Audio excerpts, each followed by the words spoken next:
Hey, how's it going, listeners?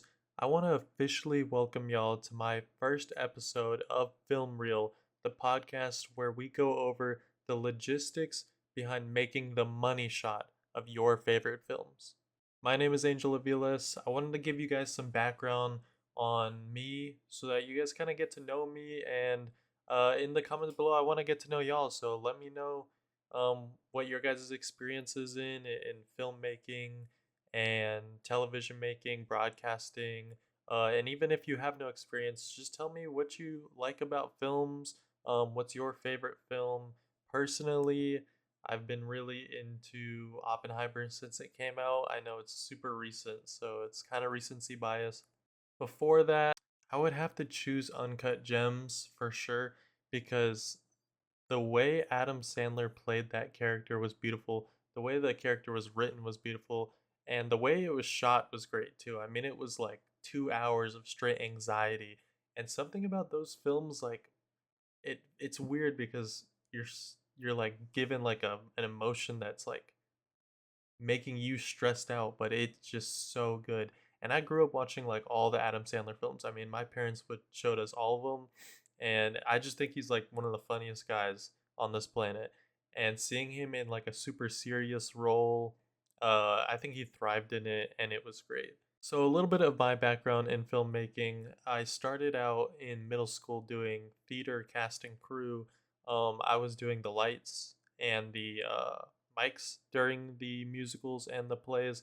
And I think that live production aspect really stuck with me because later on I ended up doing live sports productions, and now I work at KSAT 12 where I do live news directing. I direct the morning shows at KSAT. I do some camera work for our lifestyle show, and sometimes I run the teleprompter if they need me to. But mainly, I'm in there 4:30 a.m. every day directing the news. It's a really fun job. You get to be on your toes a lot, especially when there's breaking news, and getting to know the information firsthand is pretty interesting. I mean, I can't say I would be watching the news had I not worked there, so it's good to get the information from somewhere. Before working at KSAT, I worked at a sports broadcasting job called Texas Sports Productions.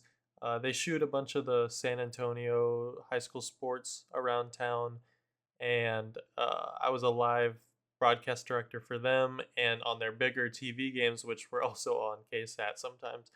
Uh, I got to do replay directing, all-time favorite job. It was just a contracting gig, so I did need something that had a little more security to it and benefits.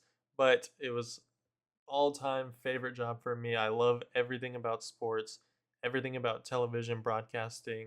It all just mixed together for like the perfect rush of anxiety, joy, and and fear sometimes, but it was an amazing job. I'd love to go back. I'd love to do it at the next level, and that's what I'm trying to work towards now. Before that, I was getting my associates at Northwest Vista Community College here in San Antonio. I got my degree in digital video and cinema production. There, I met a lot of my friends who also make films here in San Antonio, and I got a lot of hands-on set experience. And working that behind the scenes on bigger sets is really what put me into the appreciation mode of what goes into making the final product happen on screen. There is a big problem, I think, in the industry where there's always awards for either acting or the directing or the score and the cinematography and the editing, which are all extremely important parts in filmmaking.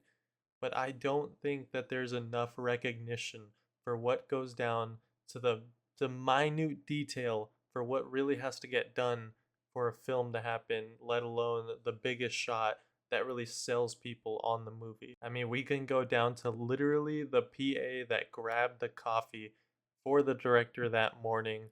We could go to the storyboards that were drawn out months before filming. I mean, everything that could go into it, I mean, we could go forever and go down a spiral, but we'd be here for a long time. So at Northwest Vista, that's where I learned a lot of that stuff that you really don't think about when you're going to watch a movie. I mean, when you're going to watch Deadpool, you're just like there to laugh, but you're not thinking about what all took place just for that to come together, for you to be sitting in that seat and enjoying that film. Okay, for right now, that's enough about me, but let's get into the main topic of our first episode. We're going to talk about practical versus CGI. Practical is when you are making a shot that you want to do all real or realistic, right?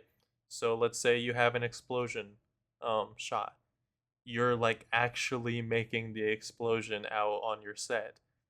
You maybe with TNT or dynamite. I don't really know the terms directly for it for that kind of shot, but you're basically not using the VFX you could use to make that shot happen on the screen.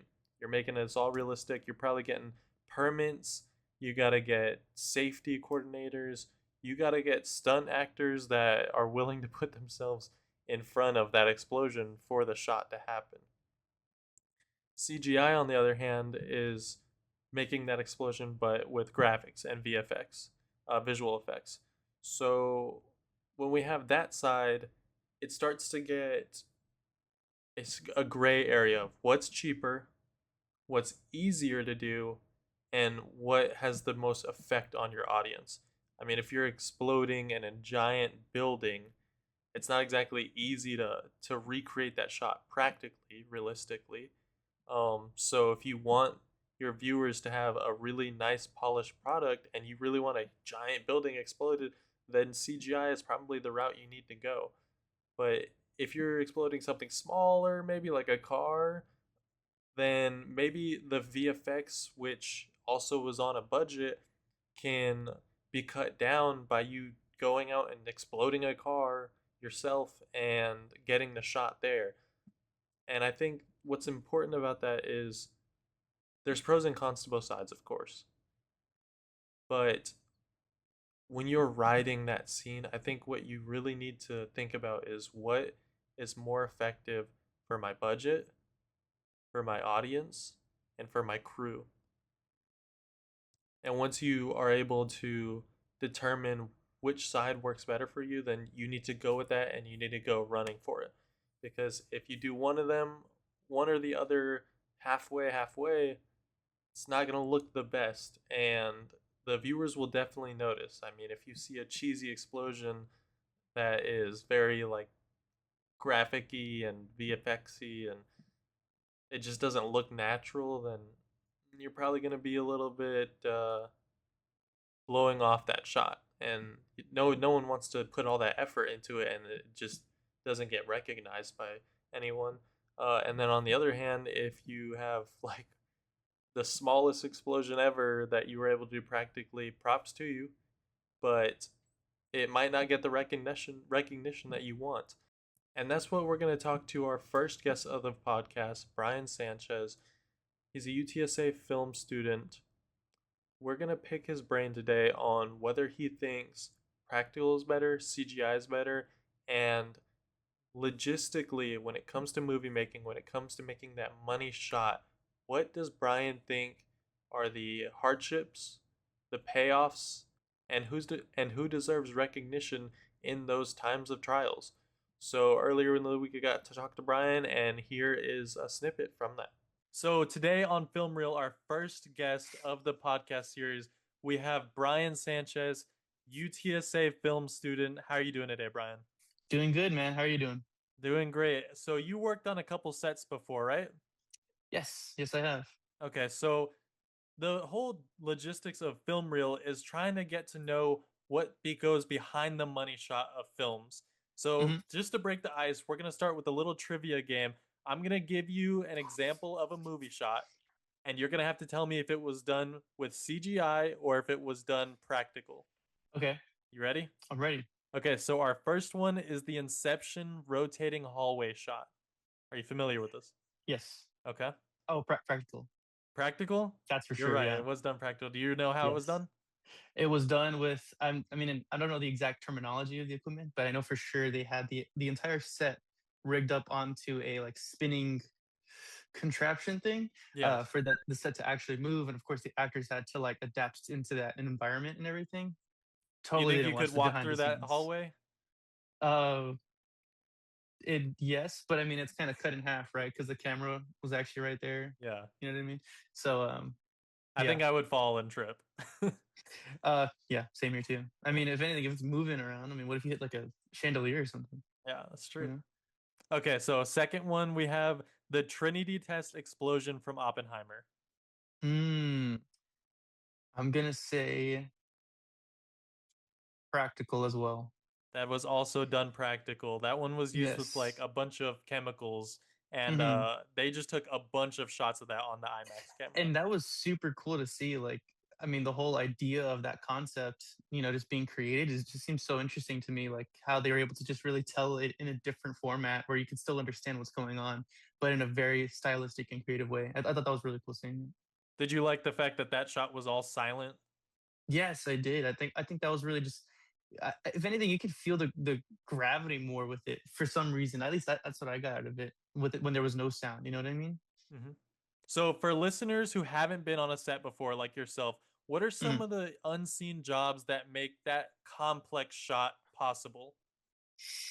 I mean, I think no matter what, every single department, right, goes into making a really beautiful thing come to life. I think, obviously there are the people that are most notable because that's what the first thing that people think about, like directors and the actors, right? But there's a lot of unsung heroes, right? Obviously the production assistants who are there, carrying the set, making sure the entire chain link is working in its proper form, filling in those gaps where nobody else can be able to, So, I mean, PAs for sure, I mean, help out like tenfold. ADs, I think, also really are also unsung heroes because they are the ones running the show. Technicality, they're the ones making sure everything goes smoothly, goes as safety as possible, making sure everybody is okay, everything is okay.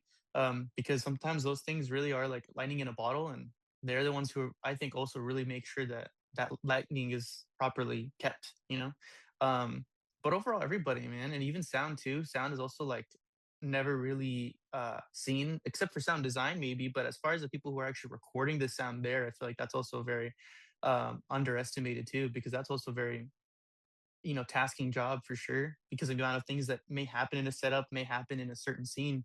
They have to be prepared for that, plan for that, so there's a lot that goes into it. But there's a lot of unsung heroes, and they also do very much deserve the love as well. What I find interesting about that is that if you are shooting something practical and you're really only getting like certain amount of times to do it, everyone has to be on their P's and Q's. Because if someone's Hmm. not doing their job right and they miss that shot and they have to Yeah, redo all of it over again, like imagine exactly. having to reset that entire hallway from No, Inception. literally. I mean, not to mention just how long it'll take with the props and everything too. Also, another unsung hero, the prop making, the set design and everything too. Like all of that makes sure that the viewer will never get snapped out of this. They'll be in complete immersion in this scene, whatever scene it is, because of every single piece was thought out so well and made so thoroughly that it just works. So one small thing which they've already accounted for, may mess it up. And that's like a really cool thing. So being able to have all of that work together and make it happen, like such a beautiful thing. So one of the examples we talked about was the practical explosion in Oppenheimer. Mhm. Why do you think filmmakers choose to go practical over CGI when CGI just seems easier? I mean, aside from well, I was gonna say money. I'm sure CGI is probably a lot more expensive, if anything. Um, but also, I think that's just the challenge. I feel like it's really interesting to see the very creative ways that certain directors and filmmakers go about doing these things without that opportunity. Because that's a new thing that this generation, this part of the century, filmmakers have gained. They didn't have that way back when, right? But now that they do, but it's like people were able to create really amazing and beautiful things without that before. So I feel like still carrying on that legacy kind of almost trains us in a way to be able to really think outside the box and problem solve. Mind you, not to say that CGI isn't also a large, hurdle as well. Because I mean, obviously, there's a lot of people who have to computer animate and to design and code and stuff like that. So that's a whole other team. Hence why it also costs a lot more money, um, and the programs and softwares and stuff like that. But I think it's just also like you're able to think of a lot of creative things too. I mean, much like in like you said with the shot in Oppenheimer, like the way Nolan did it, I think was just a really, really impactful way that I think just really works with the story, you know? So I don't know what he would have done had he not gone that way and gone with CGI, but I think the choice he made was definitely a good one. And when you're planning out a shot that may take a lot of time to do practical, do you stick towards CGI or do you try and really knock out how you could get this done practically? Honestly, practical for sure. I would go that route because I mean, there are definitely certain things I could always think of to do instead. Like if it is in a case of an explosion or something like that that goes on in the set, obviously stuff like that would be a little bit harder to do practically. But you could also always do it in CGI. But I think either way, there's still prep that needs to be done to make sure that ensure that the CGI part is well kept. You know, there's a lot of especially VFX shots too. There's a lot of prep as far as making sure the green screen's right, it's well lit, the characters and everything are in the proper placements to where it helps the CGI or VFX flow and work a lot better, right? But I would just mainly more so try to attack it practically if I could, if I was able to, rather than CGI, because then that is also like it's kind of like honestly choosing your battle. Like, do you want to deal with this stress in production, or do you want to deal with that stress in post? Um, so, but I don't know. I think I would rather do practical. I feel like that one makes, like I said, challenges filmmakers and it challenges your critical thinking, your level of creativity, not just challenges it but also grows it, like every single like athlete trains constantly, right? So it's kind of like what we have to do too as filmmakers. We have to keep training to make sure that we keep that creativity in our brains and keep growing it. And what's tricky about that is that if you're a small, young filmmaker, making something CGI isn't exactly easy on a Yeah. budget Hmm. and on even your computer. But on the other hand, True. doing something practically, if you're a small filmmaker, getting a permit to go explode something somewhere in the middle of your town isn't easy either. So you kind of have to Yep. think about that when you're planning out film. Hmm. So next, I want you to pick your maybe not your favorite. I want you to pick your iconic movie shot, and if you have some insight on it, give us how that Iconic. shot was put together. Oh, you're putting me on the spot. There's a lot. There's a lot of shots, man. Honestly, I don't know why. I mean, well, the first shot obviously would just be the vertigo shot from Jaws. I mean, I love that. I mean, unfortunately never got to grow up with that movie. I did see it recently, but I mean, already that movie blew me out of the water, no pun intended. And but there's that one shot in there that I'd always known about called the vertigo shot, right? And vertigo shot, and that was really, really great use of composition. I think that was used in there. Great choice, directorial choice in there, because I mean, it really just enhances the emotion that's being felt by the characters. And the way that I think they did it, I mean, I'm sure it was practical. I'm sure they had some sort of dolly zoom. Is kind of the way that's kind of created, basically, where they kind of push in with a dolly on the camera on the dolly, and then they have a zoom lens where they zoom out to better get that crazy effect that goes down. And it's just really cool because even then they did that on a beach. You know what I mean? So that's pretty interesting with all the other environments having to go around and still getting a really beautiful shot in. All So right, that's a Brian, good I one to think that's watch. all the time we have for today. I All right. appreciate you coming out. Anything left for the viewers? Maybe the upcoming filmmakers.